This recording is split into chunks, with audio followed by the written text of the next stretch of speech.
What's going on, guys, and welcome back to another episode of Career Mode. This is episode number 202, and we start today's episode off with a squad report here as we have now entered November. And a reminder for those that still aren't sure, squad reports are shown at the start of every single in-game calendar month, as well as a full league table, and also if we're in a European competition, a look at that group stage as well. As you can see, the squad's looking pretty decent. Quite a lot of players have got some healthy attribute changes, particularly those younger ones that are getting bled into the first team.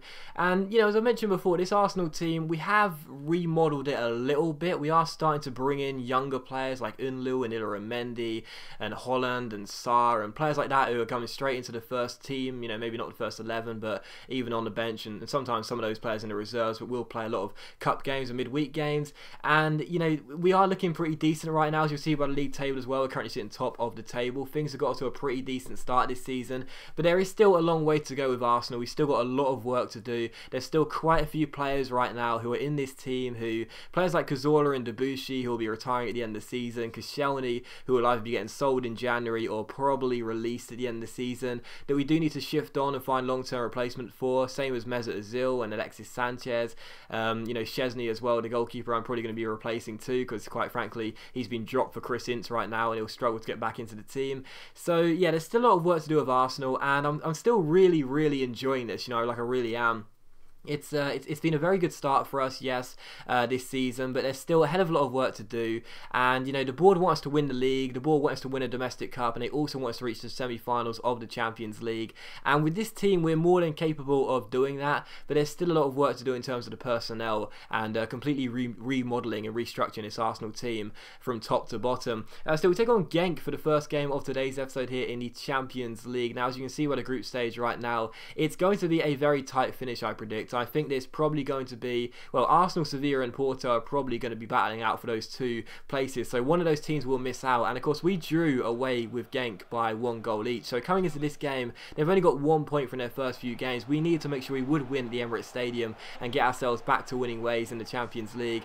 And the first goal would be scored in the 13th minute, and it did come to us as well. And Aubameyang scored a double away at the Etihad Stadium as we beat Manchester City by 2-0, and he scores the opening goal of this game as well. Lazari is lifting up for the celebration there. Those two as a partnership are working so well together. As the ball got played through there, Niang was one-on-one. I had complete confidence that he'd scored a goal, and he did. So Arsenal 1, Genk 0. We do take the lead in this game, and it seemed like it would be quite difficult for the Belgian side to get themselves back into the game here at the Emirates Stadium. So Niang gets the goal there as he makes it Arsenal 1, Genk 0. And of course, you know, after losing the last Champions League game at home to Porto, I was worried that this could be another game where we lose at home in the Champions League, but to go 1-0 up early on, we fancied our chances, and as Lazari comes forward here, he ends up winning us a penalty as well, and it's a great chance to make it 2-0. So penalty to Arsenal. Lazari went down the right hand side. He's got so much pace, the young Italian. He gets taken down, and it is a penalty to Arsenal. So it was Mboji who brought him down. A great chance to make it 2-0 from the spot there. And just like in the City game, we won a penalty, we weren't too sure about it. This one, you can see why it's given, because there is contact and Lazari does hit the deck, but he seemed to be falling before there was even contact. So I was like, is it a penalty? I mean, yes, there's contact, but he was falling beforehand, so I wasn't really too sure, to be honest. So what I decided to do, just like the Manchester City game, as I mentioned before, is chip it down the middle, give the goalkeeper a good chance of saving it. But just like the Manchester City game, the goalkeeper doesn't stand still, and Niang chips the ball in. So Arsenal 2, Genk 0. We gave the goalkeeper the chance of saving it, and he just dived to his right hand side, and it's Arsenal 2, Genk 0. So 2-0 up in this game after Lazari was brought down. And again, it probably was a penalty in all fairness, but I wasn't totally sure. So as per usual, make it fair, chip it down the middle and wait and see what happens. But Arsenal 2, Genk 0. Niang gets the goal, and we do double our lead in this game. And to be honest, for the most part in the first half, it was all Arsenal. I couldn't recall Genk having a single attempt on goal. It was all the home side, as you'd expect. And as Niang comes forward here down the left hand side on a hat-trick, he gives it to Joel Campbell out wide.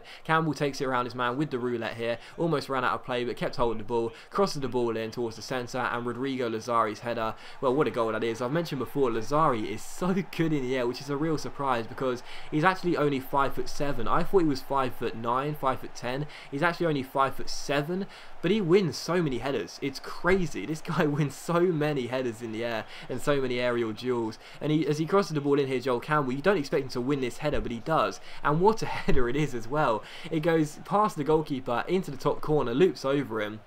And that is a wonderful, wonderful header by Rodrigo Lazari. So Arsenal 3, Genk 0 going into the break. And despite the dubious penalty we won, it was a pretty routine first half for us, to be honest. And we thoroughly deserved the win, as things stood we were going to get it. So Arsenal 3, Genk 0. And 10 minutes after the restart, Genk did have one of their first chances here, as Highland takes it around Kieran Gibbs down the right hand side. He plays it inside, but Chris Ince makes a great save. And the follow-up strike goes wide and behind for a goal kick. So still Arsenal 3, Genk 0. And to be honest, not much really happened in the second half. In the 77th minute, a great chance for us to make it 4-0 here, as Ramsey wins this header and finds Mesut Ozil. Ozil gives it to Joel Campbell down the left hand side. He tries to play it through towards Niang, succeeds in doing so. Niang gets a bit lucky as the ball comes back to him. He takes a strike, it's saved by the goalkeeper, but Lazari turns in the rebound, gets his second goal of the game, another header for him, and it's Arsenal 4, Genk 0. So Lazari makes it 4-0, 2 goals for Niang, 2 goals for Lazari, Arsenal 4, Genk 0, and you know, maybe the penalty was a little bit lucky for us, but in the entire game, other than the one chance Genk had,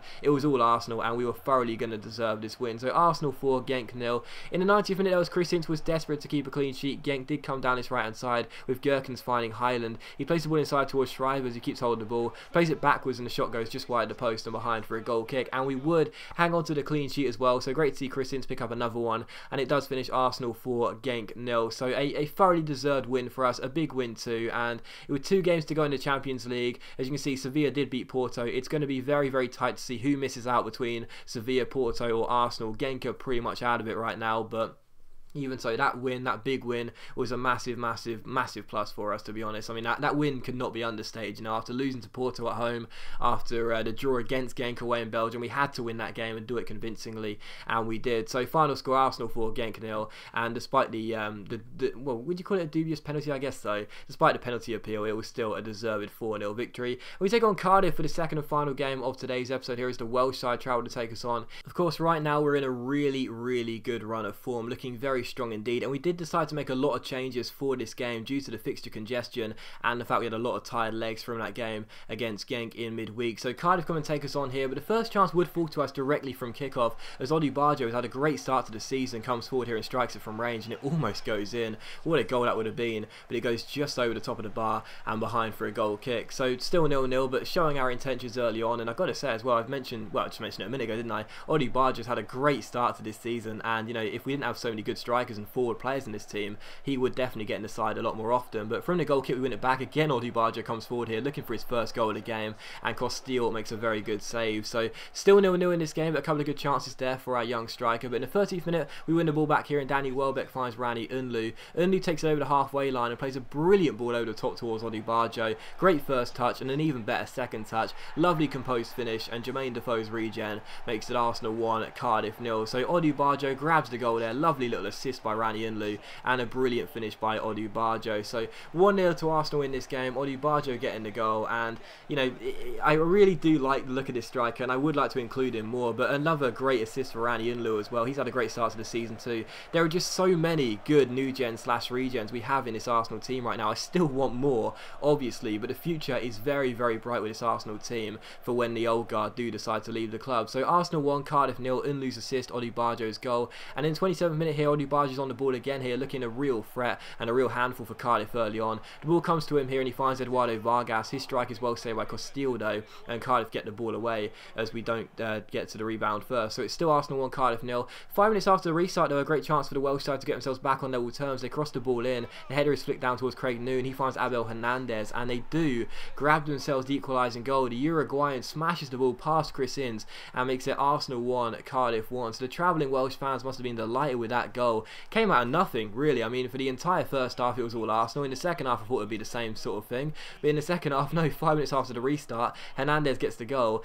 and it's 1-1. So Cardiff back on level terms in this game, and just a few minutes later, Cardiff just seemed to, you know, completely wake up after that goal. Another great chance here, Craig Noon finding Ibarbo, and Chris Ince has to make a great save and keep it at 1-1. So good stop by our goalkeeper there, and with 10 minutes to go, it was still 1-1 in this game. Danny Welbeck is denied by a very good save by Costile as Cardiff keep the score level with just 9 minutes to go, and from the next corner, Cazorla crosses the ball in again. This time looks for Daniel Atta, and Atta comes off the bench, makes it 2-1 to Arsenal, and Zlatan's regen does give us surely the winning goal as Koscielny dives on top of him, and Atta gets his first goal in the Premier League for Arsenal. So he came off the bench, he makes it 2-1, and yeah, you know, the future is bright here at Arsenal. You know, there's a lot of good new gens, a lot of good regens who may not get too many minutes right now, like Atta, like Odubajo, but whenever they play, they do look pretty decent, and he makes it Arsenal 2, Cardiff 1, and we are surely going to win the game. So Arsenal 2, Cardiff 1, and the final chance would fall to Cardiff here in the 90th minute as they come down this right-hand side. They cross the ball towards Juan Cala. It's headed away by Koscielny. It's not really dealt with though, and